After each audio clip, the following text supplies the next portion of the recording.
Well, British overseas territories are fiscally autonomous from the UK government, but what this deal does is ensure that with a minimum rate of tax that we can make sure there's a level playing field for countries and companies wherever they're operating, ensuring that they pay the right tax in the right places at the right time. And that principle of fairness is something that I think is a big prize for everyone.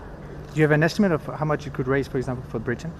Well, this is the first step. This is agreement reached at the G7. We still have to go to the G20 and reach agreement with a broader group of countries. So it's hard to say where the final deal will land. Does this mean that the UK will abandon its own digital services tax?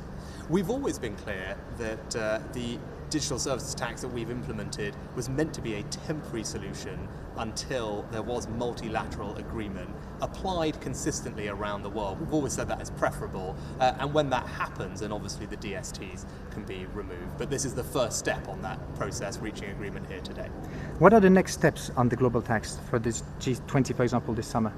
Well, as you said, that's the next step. We've reached agreement amongst the G7 today, which we should take a moment to recognise has been talked about by my colleagues, because I'm obviously newer to this, for years and years, almost a decade of discussions, finally reached agreement here today at the G7. So it is a historic moment, but that's not the end of the journey. The next step is the G20 summit, chaired by my colleague Daniele, and we're looking forward to being in Venice next month to conclude these discussions in that group and then beyond through the OECD.